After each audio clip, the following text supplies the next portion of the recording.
पाठशाला YouTube channel में आपका स्वागत है। आज के इस वीडियो में हम लेकर आए हैं SSC, railway, PCS, CDS and all government exam का मोस्ट इम्पॉर्टेंट टॉपिक, जो कि हर किसी एग्ज़ाम में जिसमें से 4 से 5 क्वेश्चन बनते ही हैं। तो यदि आप इस चैनल पर नए हैं और चैनल को अभी तक आपने सब्सक्राइब नहीं किया है तो चैनल को सब्सक्राइब करें और बेल आइकन को प्रेस करना ना भूलें, ताकि आने वाले वीडियो का नोटिफिकेशन आपको मिल सके। चलिए स्टार्ट करते हैं वीडियो को हम। तो पहला क्वेश्चन है हमारा कि पर्यावरणीय सुरक्षा दिवस कब सुरक्षा अधिनियम कब पारित हुआ।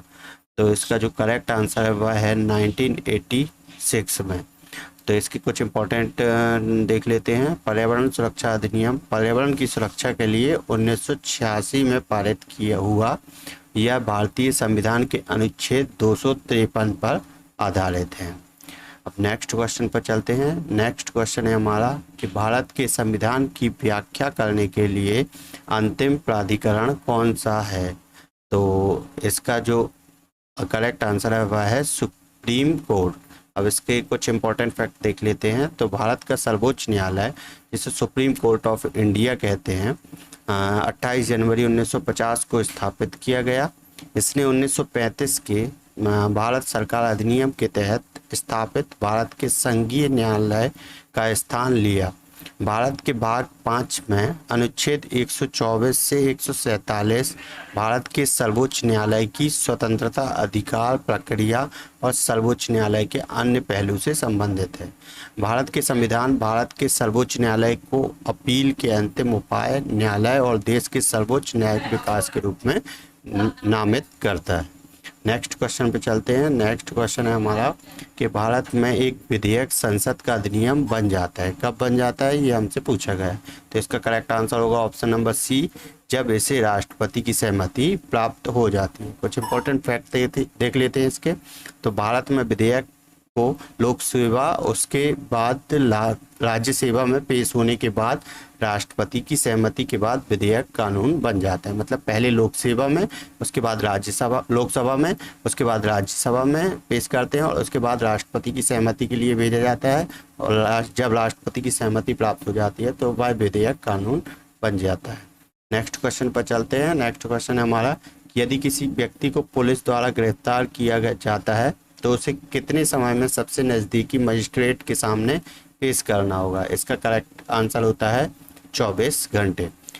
तो इसके इम्पोर्टेंट पॉइंट देख लेते हैं। भारतीय संविधान के अनुच्छेद 22 के अनुसार किसी व्यक्ति को बिना कारण बताए गिरफ्तार नहीं किया जा सकता और गिरफ्तार किए हुए व्यक्ति को 24 घंटे के अंदर नज़दीकी मजिस्ट्रेट के सामने पेश करना होगा। और प्रत्येक गिरफ्तार व्यक्ति को अपनी सुरक्षा के लिए वकील या कानूनी सलाहकार लेने का अधिकार है। नेक्स्ट क्वेश्चन पर चलते हैं। नेक्स्ट क्वेश्चन है हमारा कि किसी प्रदेश की शासनात्मक शक्ति कौन है। तो इसका करेक्ट आंसर जो है वह है राज्यपाल। इसके कुछ इंपॉर्टेंट फैक्ट तो जिसमें है, जिस प्रकार देश का सर्वोच्च अधिकारी राष्ट्रपति होता है उसी प्रकार किसी राज्य का राज्यपाल होता है। हालांकि वास्तविक शक्ति मुख्यमंत्री के हाथ में ही होती है। नेक्स्ट क्वेश्चन पर चलते हैं। नेक्स्ट क्वेश्चन हमारा कि निम्नलिखित में कौन सरकार की अध्यक्षता करता है। इसका करेक्ट आंसर है ऑप्शन नंबर ए, प्रधानमंत्री। केंद्र सरकार का अध्यक्ष भारत का प्रधानमंत्री होता है। नेक्स्ट क्वेश्चन पर चलते हैं। नेक्स्ट क्वेश्चन है हमारा कि भारत के संविधान में संसदीय व्यवस्था किस देश के संविधान से ली गई है। तो इसका करेक्ट आंसर है यूनाइटेड किंगडम। संसदीय व्यवस्था यूनाइटेड किंगडम से ली गई है। अगले क्वेश्चन पर चलते हैं। अगला क्वेश्चन है हमारा कि निम्नलिखित पर ध्यान दीजिए। विधान परिषद, संसद का उच्च सत्र, नगर निगम, इनमें से कौन से स्थायी हैं। तो इसका करेक्ट आंसर है ऑप्शन नंबर ए, मतलब विधान परिषद और संसद का उच्च सत्र ये दोनों स्थायी हैं, नगर निगम स्थायी नहीं है। और इम्पोर्टेंट फैक्ट में देखते हैं तो राज्यों में विधान परिषद और केंद्र में राज्यसभा स्थायी सदन है। अगले क्वेश्चन पर चलते हैं। अगला क्वेश्चन है हमारा कि भारत का उच्चतम न्यायालय राष्ट्रपति को कानूनी सलाह देता है जब। तो इसका करेक्ट आंसर है राष्ट्रपति को इसकी आवश्यकता होती है। अगले क्वेश्चन पर चलते हैं। अगला क्वेश्चन है हमारा कि भारत के संविधान में संवैधानिक उपचारों का अधिकार है जो नागरिकों को उनके अधिकारों के लिए किसी भी व्यक्ति यहाँ तक कि सरकार के खिलाफ खड़े होने का अधिकार देता है। यह कौन से अनुच्छेद में है? तो इसका करेक्ट आंसर होगा अनुच्छेद 32 मतलब 32 में संवैधानिक उपचारों का अधिकार है। इसके इम्पोर्टेंट पॉइंट्स हो जाएंगे। तो संवैधानिक उपचारों का अधिकार भारत के संविधान के अनुच्छेद 32 में है। इसके अनुसार कोई व्यक्ति अपने मौलिक अधिकारों का हनन करने पर न्यायालय में जा सकता है। अगला क्वेश्चन आते हैं। अगला क्वेश्चन है लोक सेवा समिति का अध्यक्ष किसके द्वारा मनोनीत किया जाता है? इसका करेक्ट आंसर है लोकसभा अध्यक्ष। तो लोक सेवा समिति एक संसदीय समिति है जो भारतीय सरकार के खर्चों की लेखा परीक्षा करती है। इसकी स्थापना 1921 में भारत सरकार अधिनियम 1919 के द्वारा की गई। इसमें 22 सदस्य होते हैं जिनमें 15 लोकसभा जबकि 7 सदस्य राज्यसभा से होते हैं। इसका अध्यक्ष लोकसभा अध्यक्ष द्वारा मनोनीत होता है। 1967 तक इसका अध्यक्ष सत्तारूढ़ दल से होता था जबकि 1967 के बाद से इसका अध्यक्ष विपक्ष से होता है। केंद्रीय मंत्री इसके सदस्य नहीं बन सकते।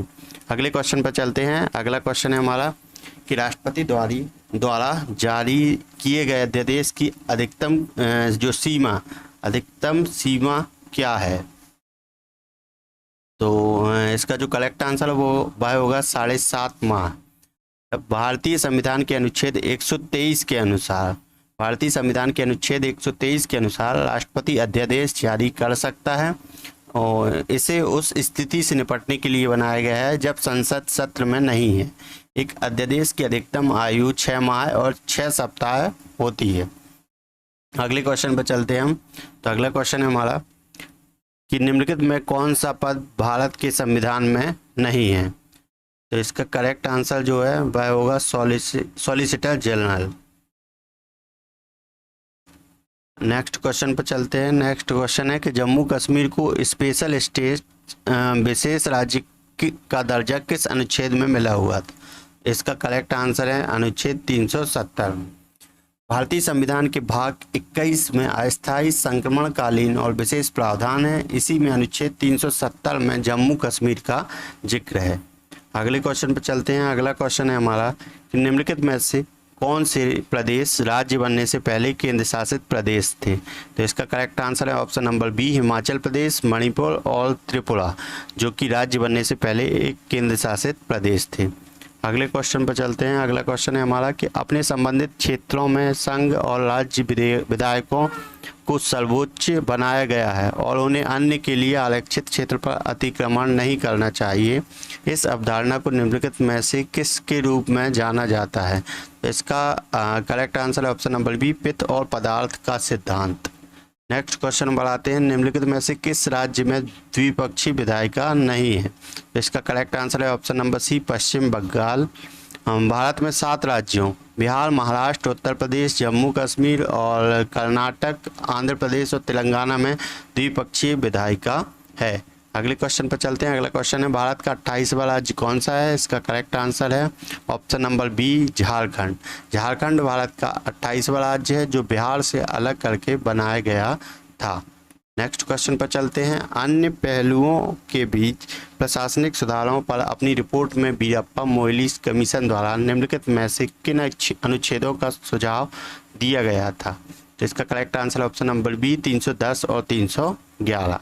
नेक्स्ट क्वेश्चन पर चलते हैं। नेक्स्ट क्वेश्चन है हमारा कि जनवरी 2009 के संशोधन के अनुसार भारत के मुख्य न्यायाधीश का वेतन क्या है? तो इसका आंसर है ऑप्शन नंबर ए 1 लाख।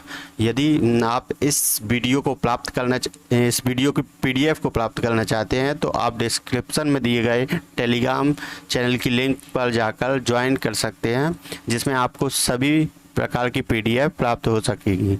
और वीडियो को लाइक व शेयर करना ना भूलें।